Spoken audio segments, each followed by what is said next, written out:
and welcome to Beyond the Couch OT Stories. I am Wendy here again with you, and we have a guest speaker today. Hi, I'm Tammy. Okay, and so you were able to choose the topic today, and can you share with our audience what you chose? Hi. Yes, first of all, I wanted to say that I am an occupational therapy assistant student, and I am an older woman, a mature woman, and this is actually sort of my third career in life. I've had, I originally graduated from college. I was in advertising and marketing, and then when I got married, I was lucky enough to be a stay-at-home mom for a while, and then after that, I was a substitute teacher. And then I finally decided what I really wanted to do with my career after my mom had a stroke in her 70s. Mm-hmm. And I met a wonderful group of occupational therapists and discovered what occupational therapy was. Yeah. And I decided that I wanted to do something with my life and make a difference and help people the way they helped my mom with her recovery. So that's sort of how I came to OT. So you've had like 3 or 4 different careers, I so guess, maybe I guess 4 or 5. More, you got to add wife in there too. That's true. So maybe 5 or 6. Right. So I think that your story, and I think we'll talk about it in a little bit, is very vital and important to our field, because that's why most of us get into this field, and I think we'll save that for a little bit later. But I think that's an important topic to really share with everybody. So, well, I just thought I wanted to mention it because I do feel like it was a calling, definitely a calling for me. I feel like there was a voice that said the first time I went with my mom to that first therapy session, it woke something up in me, and I was like, wait a minute, what is this? Yeah, it's great. But yes, I was able to choose my topic, and because I'm an older woman and just getting started in this field, one of the things that is top of mind for me is ageism in occupational therapy. And I think that this is such a realistic, important topic that you're talking about right now, because, there are a lot of more seasoned, some of them are therapists, but some of them are students who may be in later in life who are getting into this field because of something. And I think that I was really excited when I saw that this was your topic, because I think it's so vital to bring to everybody's attention. So, well, and it is funny because when I first chose it because I'd seen a TED Talk about it that just really opened my eyes, not to occupational therapy, ageism, just ageism in general. And so, but then when I started to do the research on it, I found that it was prevalent throughout all the therapeutic different therapies, and across all age levels, everything. So it's very prevalent around the world too. So I just wanted to mention this one. I found a quote, and it's by Lindy Clemson, and she's an OT from Australia, and it says, "One of the greatest population challenges of this century is healthy aging and the impact that ageism has on our health. We live in a society that is ageist, and such cultural thinking impacts our beliefs and expectations as it does for older adults themselves." And I thought that was just so important. It kind of tied everything about the ageism in one thing, which I was saying about how it's like culturally prevalent across the world, and it obviously is in OT too. And so I wanted to start off just a little bit by defining ageism in case there's anybody out there that might have a question about what it is. So the Oxford Dictionary defines ageism as prejudice or discrimination on the grounds of a person's age.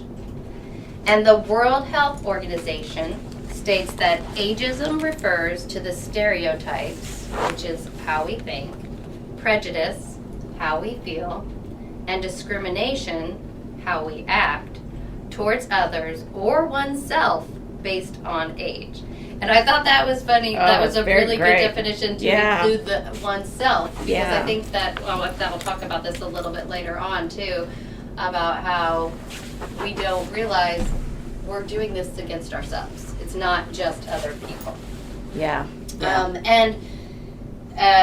One thing I did want to point out that ageism doesn't specify like old or, I know we all automatically, and of course what drew me to this was my older age, the ageism. But ageism is not just affect older people, it also affects younger people. And we'll, instead of like going out there and finding out who this person is and getting to know who they are and find out what they have to offer, they instead automatically stereotype you based on what your age is. Yeah, what your look. Whether it's young or old. Exactly, right. What your look and stuff is.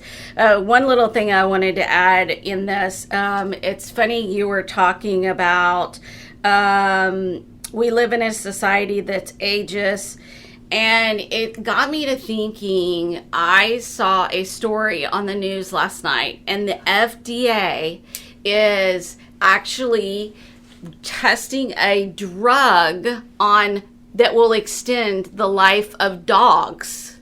Oh, wow. Yeah, and so I just thought, wow, this really ties into, it ties into it, as far as we're wanting to extend our pets' lives. And so we value pets in a higher ranking, in theory, right, than somebody who's been in the field, who has some life experience. If you think about a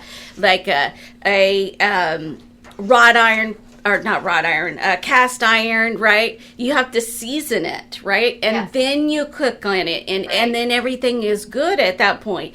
But yet we as humans, we're not, it's not right. You're too old, let me go somewhere and retire. How does that work? Yeah, so I definitely can relate to this. Oh, no. So I was, speaking of that too, I was watching a TED Talk. It was Ashton Applewhite. She did a TED Talk. And it's actually what got me started on this whole ageism thing, was because, we're all afraid of growing older. Everybody's nervous about it, and everybody thinks that, and you hear all these things. That's bad horror stories. Horrible stories. And, but she did some research, and she was saying that, we all think we're going to end up in a nursing home. Well, it turns out there's only about 4%. Oh, wow. Adults really? That end up in SNFs. Yes. That's and surprising. She said the number is declining because now we're moving towards more getting older at home, aging in place and things like that. So, and I think that technology is really helping that. I recently have seen a patient, and the Alexa devices are really great devices that help older adults. The cameras that can be placed in, that can rotate, you can talk through it. I talk about that a lot to my patients. Right. So technology, but that's a great statistic, 4%. Wow. I know. And then she also mentioned about how dementia rates are dropping, and that more and more the real problem is anxiety over memory loss than it is. So there's that anxiety rearing its ugly head again, which I know a lot about, but I just feel like sometimes... but the reason I brought it up, because in the TED Talk, she talks about the U curve of happiness, which I had never heard of before. I've never heard of that either. And she says we are happiest at the beginning of our life and the end of our life. And that it's just... That's interesting. So you go through in the middle, you're, have so many more responsibilities. But at the end, you sort of like, hey, this is it. And then most older folks are not afraid of dying. People they say that they don't want to die. Well, of course you don't want to die when you're 40. But as you grow older, you get less and less afraid Scary. of dying. Yes. Yeah. So anyway, I thought that was really a neat thing That's to think of. interesting. And it made this little smiley face too, so it was cute. Also, that means that we're going to have to wait to be happy. Well, I just thought of it. Just keep going. Hang in there, everybody. It'll come. Don't worry. But she was saying that so many people don't know those things. And don't hear about those things. You only hear about the scary things from the multi-million-dollar corporations that say, your wrinkles are ugly, things are bad, and, all those kind of things. Things that society talks about a lot. And that we are literally have from day one, which I think I just want to talk about a little bit about how ageism impacts our society, but this is from the World Health Organization. They say, obviously, ageism affects everyone, and that it's children as young as 4 years old become aware of their culture's age stereotypes. So that's 4 years old, and you already Pretty know young. whether or not you're feeling like the older generation is like something that you look up to, Respect. or you respect, or In theory, or respect. you dismiss and That's don't right. listen to. Yeah. And that's that's pretty That's young. pretty young. 4 years old. And it says that from that age onwards, they internalize and use those stereotypes to guide their feelings and behavior towards people of different ages. That's all, and they also use those stereotypes how they perceive themselves. So, like, if you grow up thinking, oh, as soon as my mom got wrinkles, she stopped doing everything, she wasn't pretty anymore. Then obviously, once you get that first wrinkle, you're going to start thinking, oh, I'm not so great. I mean, it's not so great anymore. Exactly. And I think that was one of the most things that drew me to ageism too, was that it's just that it can be so self-directed. Like, you don't want it. Like, how terrible is that, to be doing it to yourself? It's bad enough when the someone outside of you puts those on you, but to have, like, sit there and say, I'm calling myself ugly, or I am saying those things to myself. And I think society as a whole adds that pressure enough to us. And I can say that my experience is when I graduated, I didn't want to work with older adults, because my stereotype of older adults is, oh, they can't do anything. They smell because they've peed on themselves, right? They can't go in and shower. They wear diapers. I mean, all of the typical stereotypes. And I was like, I don't want to do that. That's not something I want to do. And so it's interesting that you bring that up, because, I want to say I used to view myself as, relatively not vain, but, age is just a number. And then once you start hitting those numbers, you're like, okay, is age really a number? It's so true. It is. So It true. is. And I think if the thing that I have learned from my patients is, the more positive of an outlook that you have, the more positive your life is going to be. And at the end of the day, it is just a number. It's, if you constantly talk about, oh, I'm so old, ... whatever that means to you, then it's a self-fulfilling prophecy. It's gonna happen, right? No, so definitely. I completely agree with that. And in her TED Talk, Ashton Applewhite did mention that she was saying the happiest people as they grow older are people that had a purpose, regardless of their age.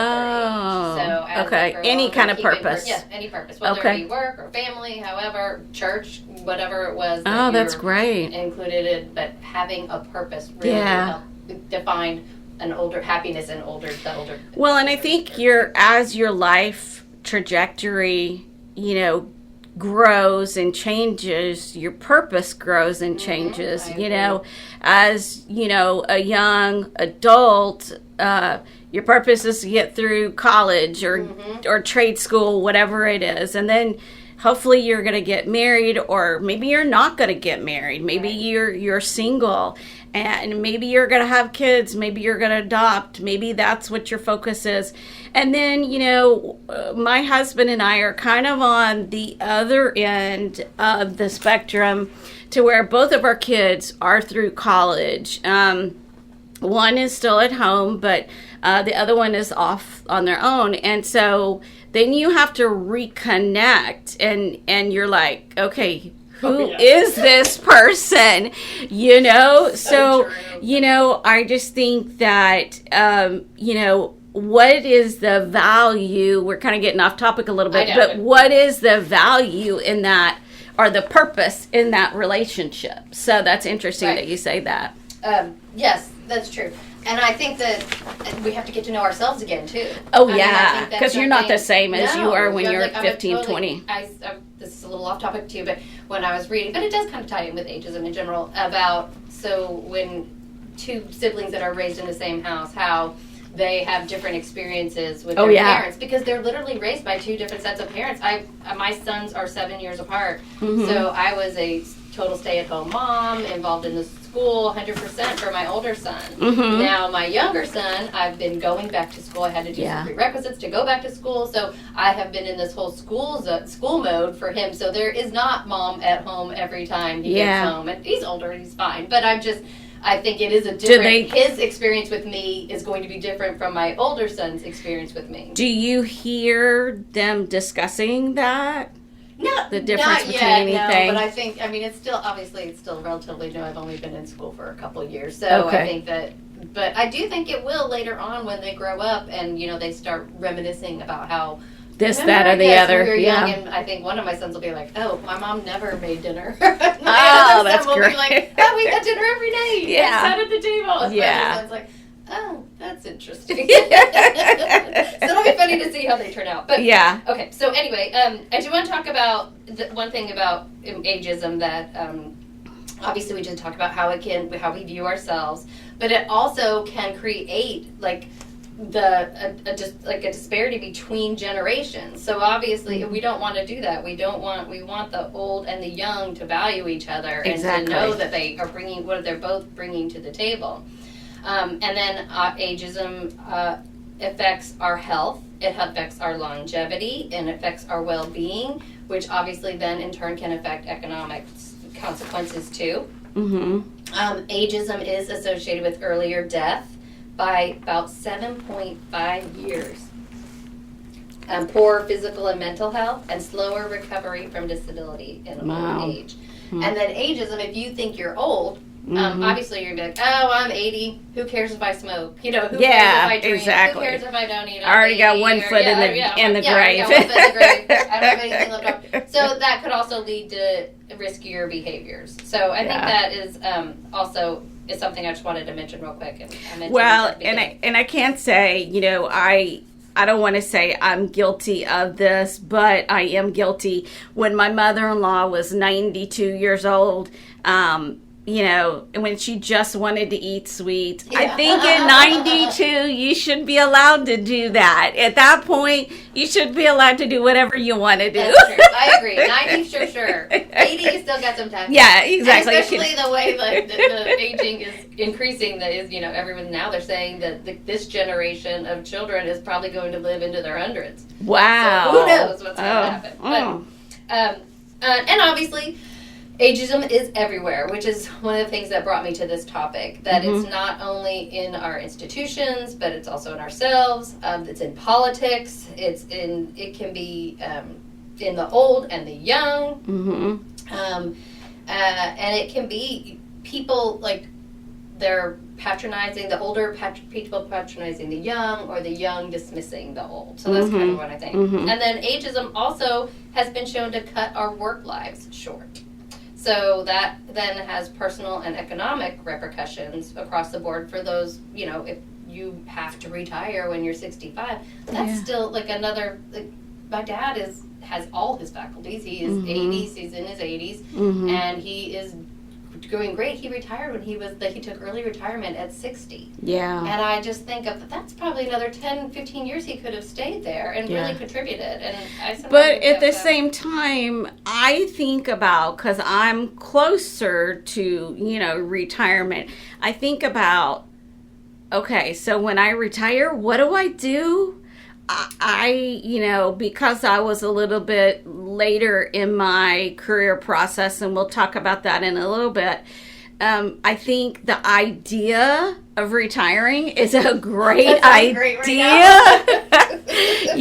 But then I'm constantly moving and going and doing and this and that.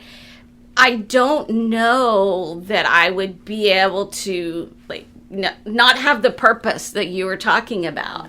I do have a lot of church friends who say, oh, you'll fill it up with volunteering, and then you'll be like, how did I ever work? Because I am so busy as retired. And I'm like, okay, so I don't know, I know. That's true. I didn't even think about it like that. I'm thinking of it because I'm just starting, this career. So it's sort of new for me, and I can't even think about the fact that, where's retiring? What? Exactly. And then, but I do think I like you're saying, the purpose is so important. So obviously, yes, if you're going to retire and have the early retirement, and you have to find whatever your new purpose is going to be, and then that can help you. Yeah. But okay, so then also we have I just talked about that, how ageism hurts our health, but I'll talk a little bit more about that in a little bit. Okay. So I wanted to talk about ways in which ageism in healthcare and therapeutic professions actually how it happens. And so there's a few things I wanted to touch on. One was how we infantilizing patients. And one of the ways that happens is with what's called elder speak. Okay. And elder speak, it's funny because I feel like I do this, and I don't do it purposefully, to be condescending. I just sort of tend to have that more of a, hi, how are you? Hi, honey. How's it going? Are you all right? Is that considered elder speak? So it's a common way. I'll just define. Here's the definition. Okay. A common way that benevolent ageism manifests in healthcare is through baby talk, which is elder speak, which involves talking to older adults using the oversimplified language, terms of endearment, or rhythmic tone of voice a person might use for a child. Oh, that's interesting. I know. Huh. So, and there was a study that they did where they showed that elder speak, once you start speaking that way to people, that they sort of tend to kind of start acting older. Oh, wow. And it even happened with dementia patients. Oh, wow. Which shows that, so you it's not a cognitive process. Right. So it's something that and then it also creates barriers between people. Yeah. Because they're like, she's talking to me like I'm a kid. Yeah. And you don't know. Exactly. And if someone obviously can't communicate that to you, but they feel it, then they're going to withdraw from therapy. They're going to withdraw from how you talk. I don't like my doctor I wouldn't want my doctor to talk to you like that. Yeah. So let me ask you, when you were raising your kids, did you baby talk to your kids? 100%. Okay. So what's interesting about that, I never did that. And I scold any parent that does that. And so I don't feel that I do that. Now, I do come in a happy-go-lucky kind of attitude, because that's what patients want to see. Right. They want to see somebody who's happy and in a good mood and so on and so forth. So I wonder if that's a tie-in somewhere, somehow. Well, I definitely think, too, that there's a difference between, because I actually just learned this in my field. Well, not learned it, but I was at field work this week on Tuesday. And one of the things my instructor was talking to me about was how, and this has to do with my inexperience also a little bit, but sometimes when I'm talking to patients, I do more of that sing-song, hey, let's go, let's do this together, come on, and let's rah-rah, a little more cheerleadery. Yeah. And what she had mentioned, which I thought was so important, was that when you come in to treat your patient, your patient doesn't want someone that they don't trust and they don't feel like knows what they're talking about. And I think sometimes that elder speak sort of talking down to them in a condescending way is different from just coming in and, confidently explaining what you're doing. Yeah. And so I feel like there's definitely a fine line between what elder speak is and how you communicate with your patients in a kind way. Yeah, and I think that, when I'm not feeling good and I have somebody talking to me that way, I'd be like, I want to just hit you. Yes. So and there is a fine line, and I'm able to, when I walk into a patient's room, I'm able to assess the tone in the room, and so I tailor my response to that. Yes. So I do come in a very happy way, and then I see how the room is, and then I go from there. But yeah, I can see that. You have to read the room. Yeah. But she was just saying she just said, when you come in, make sure that you are, when you're speaking and you're having someone do something, an activity or whatever it is, it's make sure you're authoritative, not in a mean way, but just make sure that you are speaking so that this person trusts what you're saying. Exactly. You like literally you could possibly have their life in their hands if you're helping Exactly. them sit and stand and they're not standing Exactly. up. They want to know that they can trust you. Yeah. But I think the way that elders speak is more like, honey, you don't know what you're talking about, a little bit more like that. So, and I can see that. But anyway, so it made me think more about how I talk to people and how I interact and how I'm planning to interact with my patients more, which is something that I think is obviously very important. Yeah, yeah. And then another way that it shows up is a lot of people have obviously inaccurate perceptions of aging. So they think once you're old, you're less independent. You can't follow through on things. You forget things. You're not going to, you can't follow instructions. Mm-hmm. You're not strong enough. Mm-hmm. And then also on the younger side, oh, you don't know what you're talking about. You have no experience. You can't understand. So I think, and we are actually in our elders class, we are learning so much more. There's things that I'm learning that I didn't know about with aging too. That's so, I did have a lot of those myths and preconceived notions of what it meant to grow old. And I was one of the ones that had this huge anxiety about getting older and memory and things like that. It was really scared me. And it's nice to know that the percentage is not as big as we think it is. But of course, there's going to be places out there like pharma. They want to. Oh yeah, they want to give you that sense. They want to scare you because they want you, get buying the drugs. It is that's going to help improve your brain health and blah blah blah. Yep. And if we just said get a purpose, exactly, it would be like no. Exactly. Yeah. Anyway, and so then also in ageism, it can contribute to less care, attention, and treatment in healthcare. That oftentimes patients that are older, the hospital staff does not spend as much time with them as they did because it says that they're shorter. They just don't, they don't. Why bother spending any time with you? You don't even know what I'm talking about. Yeah. Or want to be paying attention to me. And I think a lot of that is driven by productivity itself. Yeah. Because you have less nurses, you have less people to care for you, and you have to care for you individually, and then you as the healthcare professional have more people to take care of. I think that whole productivity, that's what we should have done. Somebody needs to do a couch on productivity. Exactly. I got into this profession to help people, and this is the first fieldwork site where we've actually been doing the field work, Dakota work, and it's just so, sometimes I'm looking like, what?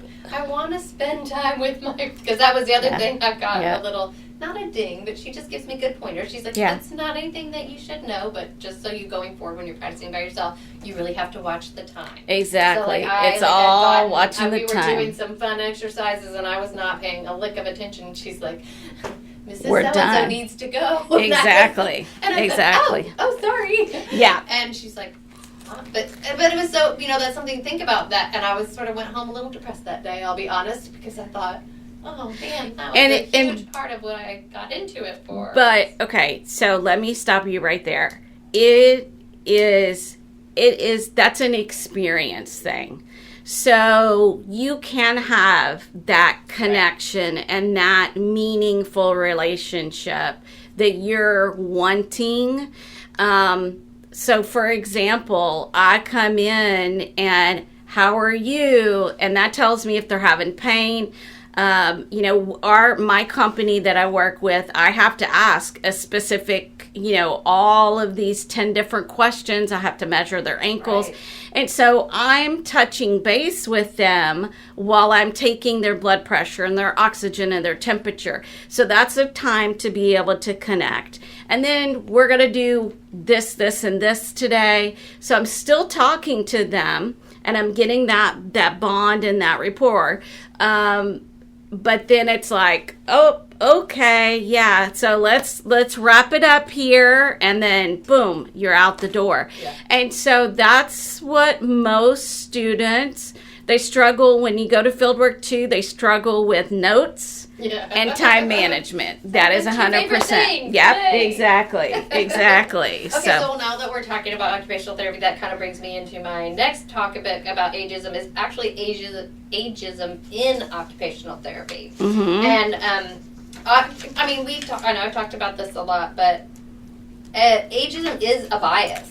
And as OTs, it's important for us to recognize what our biases are so we don't bring those into our therapy session. But a study of OTASs, that's us, me, not you, but me, showed that 70% of OTA students were ageist. That's with the majority preferring younger adults over older adults. See, that's a lot. That's a huge number. I would love to know where they got that number from, because I actually prefer older adults to younger adults. Yeah. I mean, I enjoy working with kids, but you know, the older adults, they add just experience and just so much knowledge to your everyday conversations. And I've learned so much. I've had famous patients, I've had actors, I've had patients who've met presidents, and like all of this stuff. You know, if you've been working in the field, you have all of these kind of stories, and I've shared some. That's the one thing I have shared as a professor, is some of my experiences. And I'm like, I was recently hurt in a car accident, and you know, I got some x-rays. I was like, can I have that on CD so that I can use that for my, and the technician looked at me very strangely, and I was like, oh, I'm a teacher. And he, oh, okay. You know, so but yeah, I love my older adults. I never thought I would, though. Yeah, it just surprised me, because you think that you don't have these biases and you don't have these stereotypes, but like I was saying, when you start with 4 and you're at age 4, these starting to be predetermined. And you grow up in our society, especially our society nowadays, in the United States, especially America. We definitely have been, you know, you're bombarded by all of these, you know, like old is bad. Exactly. You know, yes. So, but anyway, I just want to make sure that as an OTAS that I am not biased. So I want to make sure that I recognize that you can have client-based ageism, and it can be, you can stereotype based on an older adult, and when you have an older adult as a patient, you can overgeneralize what you might think is wrong with this patient, like he can't do this, or no, they're less capable, or anything. And we have to make sure we recognize that, so when we're planning our therapies with these people, that doesn't become, you know, something where you're not intentionally, but unintentionally incorporating into your therapy. I mean, obviously you want them to have the just right challenge. There you go. But I think it's important not to settle and let them settle even for themselves, because who knows if they may be finding their own ageism. They might be finding their own ageist thoughts. So we don't want to underestimate them. And then with our younger clients too. Oh, okay. So we need to just make sure that we are not underestimating our younger clients also, and giving them challenges and making, you know, giving them a chance to step up. So we also find a little bit of ageism in our treatment decisions. This, like I was saying before, we don't want to put any age-based limitations on that, and we want to make sure that we are focusing more on that individual's needs. Okay. That individual's needs, and not just our overall thinking of what's happening. Yeah. And then obviously we talked about the communication and engagement with our patients, that we're not patronizing, we don't want to speak to them, and then we don't want to be dismissive of our younger patients either. Correct. They may have, we need to make sure we're listening to what they're saying about their thoughts or their feelings, and not automatically, I know a lot of sometimes when my older son will be talking to me about his, you know, whatever's happening, and I'm thinking in my life, oh, you have no idea. Yeah, exactly. Like, give me a break. Exactly. Or my 13-year-old that's drama, whatever he's having, and I'm like, okay, yeah, kid, you have no idea how lucky or good you have it. Welcome. But you know, he's obviously telling me something, and there's a message there, and instead of, you know, just automatically giving that ageist stereotype and putting him maybe I should just stop and listen. Yeah, but you know, how many hats do you wear again? I know. You know, But that's easy to say. That's one of these things I think that OT has helped me with, though, is it has made me stop and think a little bit about, you know, even communicating with my own husband and my children. So that's good. That's good. And I keep telling my husband about all these ageist things. He's like, oh, right, I like this. He's actually 5 years older than I am. So okay. But, ageism can also affect our professional interactions with each other. Yeah. I mean, you don't want to be dismissive of an older therapist or a younger therapist just because of their age. Everybody has something to offer and something that they need, that if they, that we all have something to offer. We should find out what that is before we dismiss them based on their age, young or old. Yeah, and that leads me to, I worked for a company recently, and they were going through and making a list. They had layoffs, and even though I'd worked for the company for 7 years and didn't have any blemishes on my record or anything, they made a list, and it was a Word document, and they were so dumb in that they put it at the end of my dismissal letter, and it said the OT, their age, selected for dismissal or not selected for dismissal. I was the oldest OT that they dismissed. So I saw it right then and there. Yeah. And I worked for the company for 7 years. And what's very ironic is they couldn't get anybody else to work for them. And so they came back around. Oh, you're kidding? No, I am not kidding you. And they were going to be like, hey, and I was like, what kind of rate are you going to pay me? And we'll talk. You know? Exactly. So, yeah. So it can definitely happen. Yeah. And I'm in my 50s. I'm not like 70 or 80, right, you know? Right. So, yeah. Yeah. And I think that's actually one of the things I wanted to talk about too, is about how when you're hiring or firing. And one thing that kind of made me a little bit nervous when I was thinking about ageism, my sister-in-law she was a nurse. She was a stay-at-home mom for a while, but then she went back to nursing. She never let her nursing lapse. But when she went trying to job again, she was having such a hard time. No one wanted to hire her because she was like 60. That's the gaps. And she said, she was like, no one's going to. And I felt sorry for her because she's a young 60. She's she's very active, and she had a really hard time finding a job, and that was kind of a little scary to me. I hadn't thought of it when I got into going back to school and started this. But the longer I'm in, and the closer I get to this old I'm thinking, oh gosh, I hope it's not. But hoping the OT. We got to remember we're the OT. We're supposed to be non-biased. And that's right. The state that we live in is so amazing in that as long as you have an active license, you can pass their checkoffs, and yes, you even have, like myself, I even had to do a checkoff for my company, and I've been practicing for 14 years. Yes, I had, as long as you can pass that, then yes, they are not going to not hire you. And I think that's the benefit of being an OT, depending upon where you are. You can go out and get a job. You can simply be a school-based OT, then you get the summer off. You can be a skilled nursing facility. That's more of the heavy lifting. You may not want to necessarily be doing that. You can do home health, which is in and out, although there's a lot of feelings about that. That's another episode, specifically about home health. Right. But, there's so many different... I don't want to be 70 years old and still picking up patients, and that's why I got myself into academia. So I have some different flexibility. Right. Okay, so I just wanted to cover two more topics that I thought were important, we talked about several of these, but I wanted to kind of just state them. So some of the impacts of ageism that on our clients, it can be emotional, psychological, and physical impacts.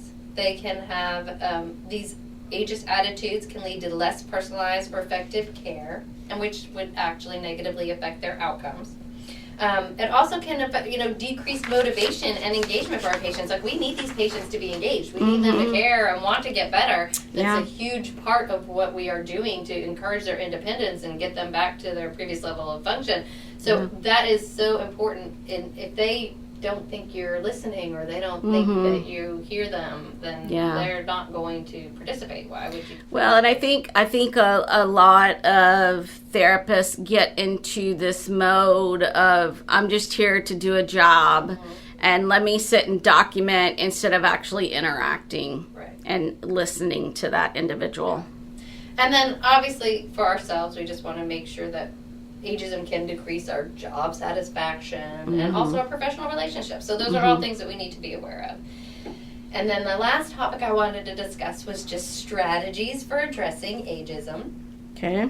And I thought this was, I read this too, she said that ageism is prejudice against our own future self. Oh, wow. Old. Yeah, so that's great. That was that really is awesome. Clever one. Yes. And that, we want, aging well shouldn't be a struggle. We shouldn't have to struggle trying to be that 40-year-old self again. Exactly. It's okay to be where we are. Exactly. And we need to be accepting of where we are. And this, everything that has said that wrinkles are old and ugly, that's all that's advertising. Gone. I think it's the 30 is the new 50, or I don't know what it is anymore. 30 there you go. Yeah, something like that. But anyway, we just want to have some strategies for addressing ageism, and there's 3 that they were talking about is just making sure within your practice that you come up with your own tips and strategies to make sure you combat those behaviors. Maybe it's a stop and a think. Maybe it's not, it doesn't have to be anything. Maybe it's a sign that says, reminding yourself that ageism is real. That it's a real thing. And then when you're planning your therapy sessions, making sure you're actually looking at that person and not just at their age number. Yeah. That you're getting to know who they are. I can never remember anybody's age, so I do the evaluation, then I forget about it. They're like, how old are they? And I don't know. I don't know. I don't know. I just do the paperwork. And then, obviously, making sure we're educated, and we have training. They have a lot of training. There's so many fun TED Talks. I mean, there's all kinds of ways that you can re-educate yourself about ageism and what it means and how I'll have to go out there and look at that. That sounds great. And then, making sure we include empathy in what we are doing, and just dispel the myths. I mean, and say, hey, that's not right. That's not there. Yeah. And then also our self-reflection, which is a good one. I love that one because that is so OT. It is making so sure you're OT. reflecting on ourselves and making sure we are not what is our output. Exactly. And it's not only, and remember, it's not only ageism against others, it's also about ourselves. Okay, well, we've got here just a couple more minutes. What is your wrapping up kind of thoughts here? I just basically that. I just really feel like we want to make sure that we address ageism in our practices, that it's a real thing, that it's out there, that there's ways to combat it. There's also professional organizations that are, obviously like the AARP. There's all kinds of organizations out there that are helping to combat this professionally and making these policies. So pay attention as you get older too, because make sure you are out there fighting for your right to continue to work, or fighting for whatever it is that you need as you get older too. And get involved. We talk about that a lot in class about staying involved in our national and state organizations, and that's just as important as you get older, is to get involved in your local, state, whatever organizations that are going to be there to speak for you as you grow older too.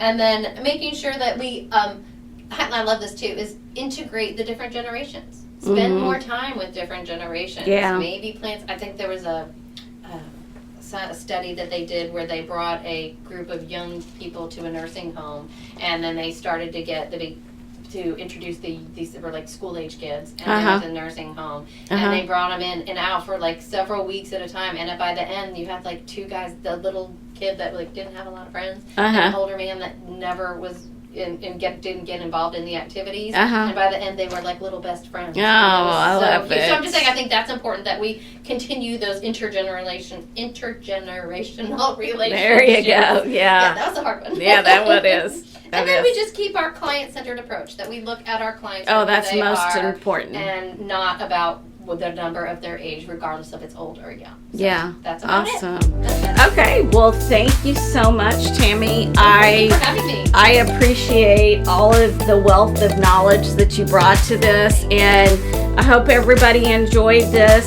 Let us know if you have any questions or if there's a specific topic that you'd like to see.